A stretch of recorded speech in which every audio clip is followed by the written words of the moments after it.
Ectopic pregnancy বলতে আমরা কি বোঝাচ্ছি? প্রেগনেন্সিটা বা এমব্রায়োটা ইউটেরাইন ক্যাভিটিতে ইমপ্লান্ট না হয়ে হয় টিউবে আছে, অথবা ওভারিতে, অথবা পেরিটোনিয়াল ক্যাভিটিতে, অথবা অ্যাবডোমেনে, অথবা সার্ভিক্সে মানে জরায়ুর মুখে, এইসব জায়গাতে যদি ইমপ্লান্টেড হয় তখন আমরা একটোপিক প্রেগনেন্সি বলি। এবং বেশিরভাগ ক্ষেত্রে টিউবাল প্রেগনেন্সিটাই কমন, মানে টিউবে বাচ্চাটা আসতেছে, যে কোনো কারণেই হোক সে ইউটেরাস পর্যন্ত আসতে পারছে না। এবং এখন আমাদের এই ইনফার্টিলিটি এই এরাতে এসে দেখা যাচ্ছে একটোপিক প্রেগনেন্সির প্রিভিলেন্স অনেক বাড়ছে, এবং পেলভিক ইনফেকশনের কারণে অথবা আগে যার একটোপিক হয়েছে তার আবার একটোপিক হওয়ার সম্ভাবনা দেখা যায়। স্মোকিং এর কারণে হতে পারে, তারপর বিভিন্ন টিউবাল ফ্যাক্টরের কারণে, আরো হচ্ছে মাল্টিপল আরো কিছু কারণ আছে, সেই কারণেও একটোপিক প্রেগনেন্সি হতে পারে। তো একটোপিক প্রেগনেন্সি ডিল করাটা খুবই ইম্পর্টেন্ট, বিকজ যাদের কোনো বাচ্চা নেই, যদি আমরা তাকে হচ্ছে একটোপিক প্রেগনেন্সি খুব মাইনরলি ম্যানেজ না করি, তখন তার টিউবটা স্যাক্রিফাইস করতে হতে পারে। রাপচার একটোপিক প্রেগনেন্সি যেটা বোঝায় মানে হচ্ছে যে তার অ্যামেনিউরিয়া থাকবে, স্পটিং বা ব্লিডিং থাকতে পারে, এবং সিভিয়ার তার পেইন থাকবে, মানে এক্ষেত্রে টিউবটা অলরেডি রাপচার হয়ে গেছে, এবং এই ক্ষেত্রে রোগীর শক বা ফেন্টিং অ্যাটাক নিয়েও আসতে পারে। এইসব কেস ম্যানেজমেন্ট করাটা একটু কঠিন, সেখানে অনেক সময় ইমার্জেন্সি ম্যানেজ করতে হয়। যদিও আমরা আগে সব রাপচার একটোপিককে একদম ওপেন করে সালপিনজেক্টমি করতাম, ল্যাপারটমি করে সালপিনজেক্টমি করতাম, কিন্তু এখন আমরা যদি খুব ইমিডিয়েট ম্যানেজ করতে পারি, ব্লাড হাতে রাখি, তাহলে ল্যাপারোস্কোপিক্যালিও ম্যানেজ করা সম্ভব রাপচার একটোপিকও। আর আমরা সব থেকে ভালো হয় যদি আনরাপচার একটোপিক প্রেগনেন্সি ট্রান্সভ্যাজিনাল আল্ট্রাসাউন্ড দিয়ে খুব সহজেই ডায়াগনোসিস করা যায়, এবং বিটা এসসিজি লেভেল দেখেও ডায়াগনোসিস করা যায়।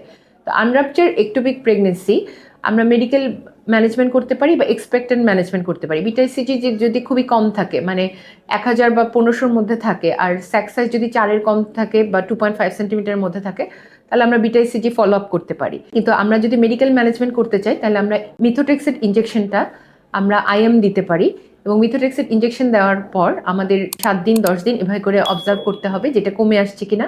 কারণ অনেক সময় দেখা যেতে পারে যে সেকেন্ড একটা ডোজ লাগতে পারে, অথবা বিটা এসসিজি লেভেল অনেক বেড়ে গেল, তখন আবার এই প্রেগনেন্সিগুলো রাপচারের দিকে যেতে পারে। আর যদি আমরা দেখি যে না, বিটা এসসিজি লেভেল প্রায় 2000-এর কাছাকাছি, 4 সেন্টিমিটার উপরে স্যাক সাইজ, কিন্তু আনরাপচার, সেসব করতে আমরা ল্যাপারোস্কোপিক্যালি খুবই সুন্দরভাবে এখন একটোপিক প্রেগনেন্সি ম্যানেজ করতে পারি।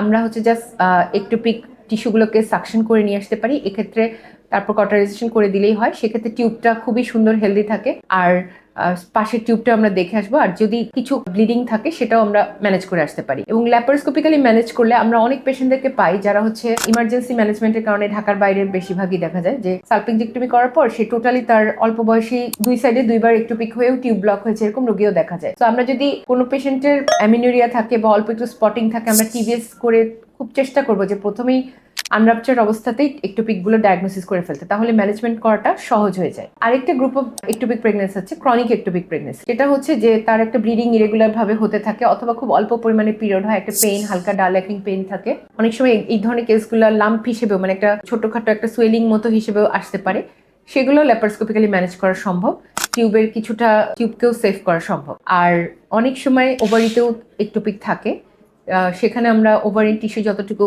মানে ল্যাপারোস্কোপিক্যালি করে যতটুকু কম নষ্ট করা যায় সেটা চেষ্টা করতে হবে। আর এখন একটা সার্ভাইকাল একটোপিক নামেও একটা নতুন ধরনের একটোপিক প্রেগনেন্সি অনেক বেশি দেখা যাচ্ছে, বিশেষ করে সিজারিয়ান স্কারের একটোপিকও আমরা পাচ্ছি।